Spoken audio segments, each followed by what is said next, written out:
Sebelum kita panggil dia legend, ingat satu benda. Lee Chong Wei pernah dituduh, diragui dan hampir digantung seumur hidup. Lee Chong Wei seorang legenda badminton yang mengharumkan nama Malaysia di pentas dunia. Ramai generasi baru yang menjadikan dia sebagai idola. Tapi sejak beliau disahkan mengidap kanser, segalanya berubah. Sebenarnya masa kecil Chong Wei minat main bola keranjang. Tapi maknya tak bagi sebab risau cuaca sangat panas. Dia jadi bosan sebab kawan-kawan lain semua dapat main sukan yang diorang minat. Sampailah umur 11 tahun. Dia ikut ayah masuk ke gelanggang badminton. Dari situ dia mula pegang raket dan bermula berlatih setiap hari selama 7-8 tahun. Dan bakatnya menarik perhatian legenda negara Mishbun Siddiq.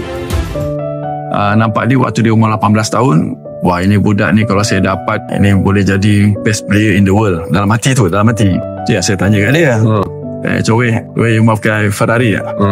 Gila coach, apa Ferrari mau pakai? Mahal tu. Tak, saya tanya you mau pakai tak? Kalau you mau, saya mau dua perkara saja. You give me your time to me, and you give me your energy to me. Sejak hari tu, Lee Chong Wei dan Miss Bun dah macam anak dan ayah. Miss Bun tahu satu hari nanti anak didik dia mesti menjadi pemain terbaik di dunia. Bertahun-tahun Chong Wei berlatih tanpa kenal erti. Bangun pagi, training berjam-jam, semata-mata nak jadi pemain terbaik di pentas dunia. Dia korbankan segala-galanya. Keluarga, kawan, masa muda, segalanya. Dia tahu perjuangan ini bukan sekadar untuk maruah dan nama keluarga sendiri, tapi untuk Malaysia. Dalam keletihan hadir seorang wanita yang memahaminya, Wong Mi Chu, bekas pemain perseorangan wanita nombor 1 Malaysia. Mereka saling bertukar nasihat, pendapat dan sokongan. Dari gelanggang latihan itulah cinta mereka mula berputih. Tahun demi tahun, nama Chong Wei semakin bersinar. Dia mampu menempatkan dirinya di kalangan gergasi dunia. Lin Dan, Taufik Hidayat, Peter Gate, semua ini dilakukan dengan semangat dan sokongan daripada wanita yang dicintainya. Dan pada 10 November 2012, mereka berkahwin. Mi Chu akhirnya bersara dan menjadi tulang belakang keluarga. Kini anak mereka, Kingston dan Terence, menjadi semangat baru buat Lee Chong Wei untuk terus berjuang.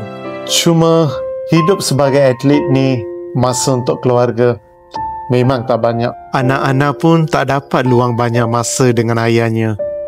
Diorang membesar dengan tengok ayah mereka dalam TV je. Sebagai seorang suami dan seorang ayah, Lee Chong Wei rasa sedih. Orang lain dapat luangkan banyak masa bersama keluarga, sedangkan dia banyak masa, tenaga dan peluh yang diserahkan pada gelanggang badminton. Itulah pengorbanan terbesar dalam dunia sukan. Tapi dia berjanji satu hari nanti dia akan kembali bersama keluarganya.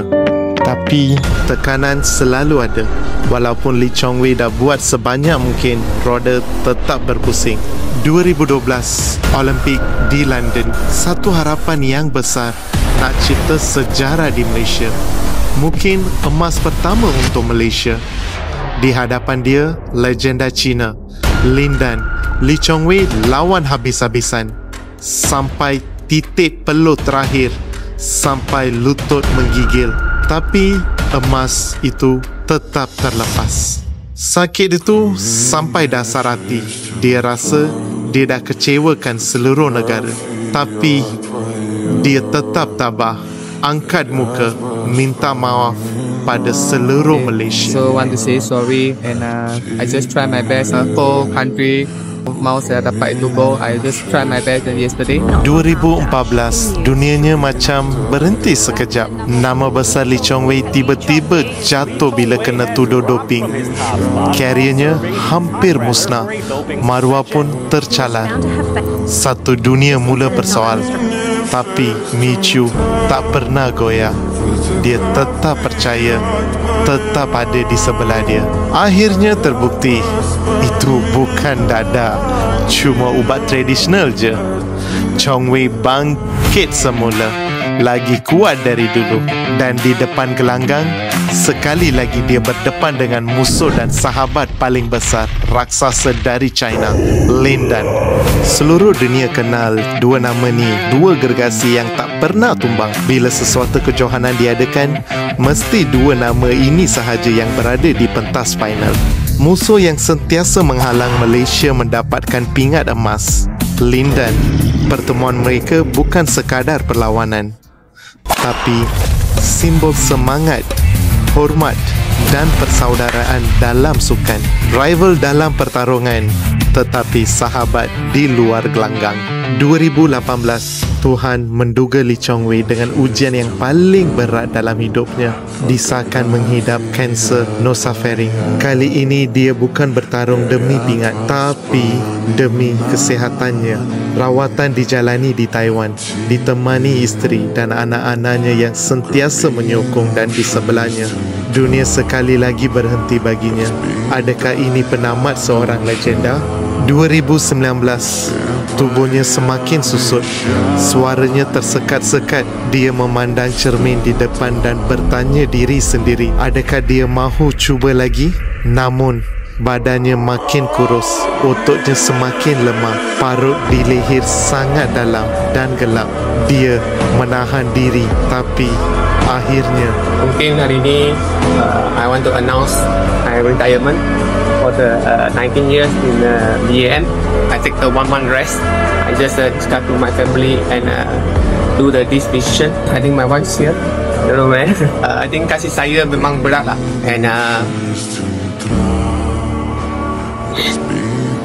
memang saya buat ini decision memang berat untuk saya because I really love and this sport. I want to thank all my coaches, and I think first my coaches that bring me up is Dato' Misbun, and more important I want to thank my family, my wife, more important. And last I want to thank you Malaysia. siapa sangka inilah penamat seorang legenda, seorang yang banyak menabur bakti kepada negara. Adakah Malaysia cukup menghargai beliau dengan selayanya? Di hari yang paling bermakna, hari di mana lahirnya seorang legenda, saya datang berjumpa dengan beliau. Di atas segala jasa yang dia berikan pada Malaysia, lukisan keluarga ni, memor ni khas untuk Datuk Wira Lee Chong Wei. Atas segala pengorbanan dia, akhirnya dia kembali semula sebagai seorang suami dan ayah, kembali kepada anak-anak dan isterinya, dan juga kembali kepada anak ketiganya yang menjadi sinar baru dalam hidupnya. Datuk Wira Lee Chong Wei, Malaysia tak akan lupakan segala jasa ini. Terima kasih, Lee Chong Wei.